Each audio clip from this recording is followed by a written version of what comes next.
Lecture में आगे बढ़ने से पहले एक छोटी से केस के बारे में बात करते हैं। बड़ा इंटरेस्टिंग केस है जिससे आपको एक नैरेटिव सेट करने में आसानी होगी।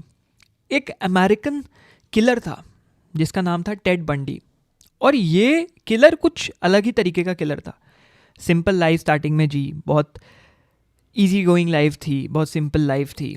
बट अचानक से केसेस आने शुरू होते हैं कि एक बंदा है, वो औरतों को मार रहा है, मर्डर हो रहे हैं। पहले तो सस्पेक्ट ये हुआ कि सिर्फ मर्डर हो रहा है, बट बाद में ये सस्पेक्ट भी हुआ कि भाई रेप्स भी हो रहे हैं, और ये आदमी औरतों के साथ गलत काम करता था, उनका रेप करता था, and then he use to murder them.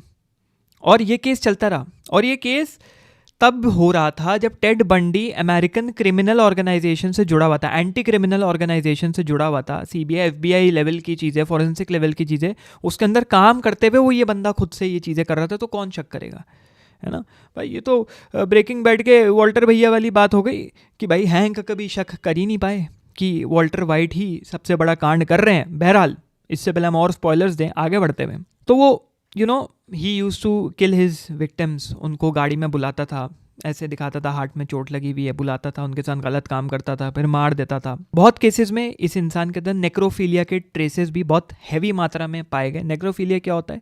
The sexual attraction towards कॉर्प्सेस, मतलब लाशों के साथ सेक्सुअल इंटरकोर्स करना है, सेक्सुअल इंटरेक्शन रखना। अपने विक्टिम्स को मारता था जंगलों में, और जंगलों में हट्स में छुपा देता था, और उसके बाद जाके उनके साथ, लाश के साथ पता नहीं कितने दिन तक सेक्सुअल इंटरेक्शन करता था, जब तक वो लाश में कीड़े ना लग जाए, करता रहता था वो।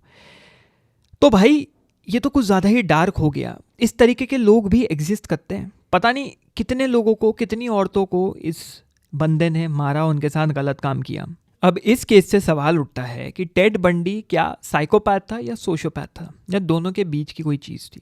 अब यहाँ पे हमें डिफरेंस जानना बहुत ज़रूरी है, क्योंकि आगे हमें बढ़ने से पहले इस चीज़ के बीच में डिफरेंस पता होना चाहिए। एक सोशियोपैथ वो इंसान होता है जिसका बिहेवियर बहुत वॉलेटाइल होता है। वो सोसाइटल नॉर्म्स को एक्सेप्ट नहीं करेगा, बहुत ज़्यादा जल्दी भावुक हो जाएगा, बहुत क्रोध में आके बहुत अजीब अजीब चीज़ें कर देगा। That is a sociopath. Psychopath ये सब काम करेगा, but in a very calculated and manipulative manner.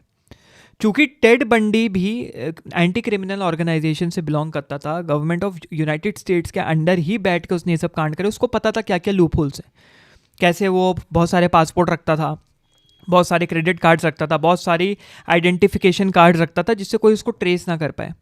गाड़ियाँ चेंज करता रहता था, बट एंड में उसकी एक गाड़ी फोक्सवैगन की कोई छोटी सी गाड़ी थी, आई डोंट नो व्हाट, शायद बीटल थी, उसी में उसने कांड किया, उसी में वो पकड़ा गया। तो ये लोग मैनिपुलेटिव होते हैं, और इनको पकड़ना बहुत ज़्यादा मुश्किल होता है। ऐसी चीज़ों को रिकॉग्नाइज करने के लिए बहुत सारे मेथड्स होते हैं कि कौन साइकोपैथ है, कौन सोशियोपैथ है। और ये सब चीज़ें ना अचानक से नहीं आती कि भाई अचानक से इंसान एक दिन साइकोपैथ या सोशियोपैथ बन गया। जब तक तुम्हारे सर पे किसी ने गजनी वाली रॉड ना फेंक दी हो, तब तक ऐसा नहीं होता। ये अनकॉन्शियस चाइल्डहुड ट्रॉमास होते हैं, या ऐसी कोई इंस्टेंसेस होते हैं जो बचपन में उस इंसान के साथ हुए, और वो अभी तक उस इंसान के अनकॉन्शियस में बैठे हुए। फ्रॉइड वाले लेक्चर में पढ़ा था ना, है ना, सबकॉन्शियस, अनकॉन्शियस और तुम्हारा कॉन्शियस। तो वही वाली चीज़ यहाँ पे होती है, और वो कभी ना कभी उभर के आती है। ये वैरी करता है। हम हर किसी में कोई ना कोई ऐसा ट्रॉमेटिक इवेंट होता है बचपन का, और स्पेसिफिकली इंडिया में लड़कियों के साथ भी ऐसे बहुत ट्रॉमेटिक इवेंट्स होते हैं बचपन में। मैं 90% लड़कियों के साथ कभी ना कभी ऐसा कोई केस हुआ ही होता है।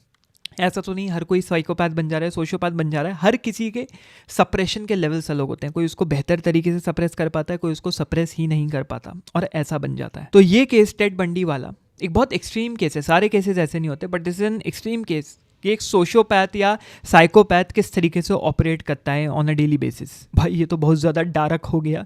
हमारा मोटिव इस वीडियो का बहुत ज़्यादा ग्राफिक या डार्कनेस की तरफ जाना नहीं है, but I want to elaborate the other side of human nature. हमारे society, religions, culture human psyche को इतना ज़्यादा ग्लोरीफाई कर देते हैं कि हम लोग इतने अच्छे हैं, इतना सब कुछ अच्छा है, सब कुछ गुडी गुडी चल रहा है, rainbows and sunshine, but there is a flip side to the coin. सिक्का मोड़ो, कुछ और ही कहानी चल रही है। और ये सारे लोग ना डार्कर साइड को फियर करते हैं। देखते नहीं हो, सारे रिलीजन्स हो गए, कल्चर्स हो गए, सब कुछ अच्छा दिखाने की कोशिश करते हैं। अपने एटलीस्ट अपने बारे में तो सब कुछ अच्छा ही दिखाते हैं कि सब कुछ अच्छा है। But my friend, world does not exist without evil, और वो ईविल चीज़ें होना ज़रूरी है। ऐसे भी लोग हैं जो ऐसी गलत आइडियोलॉजीज कैरी करते हैं। तो अगर ये क्लिप अच्छी लगी हो तो बहुत ज़रूरी है सब्सक्राइब करना, और अगर इससे रिलेटेड और पूरा लेक्चर देखना है तो फिर यहाँ या यहाँ कहीं पे भी वीडियो दिख रहा होगा उसको क्लिक करो और मेरे मेन चैनल पे पूरा लेक्चर देख लो।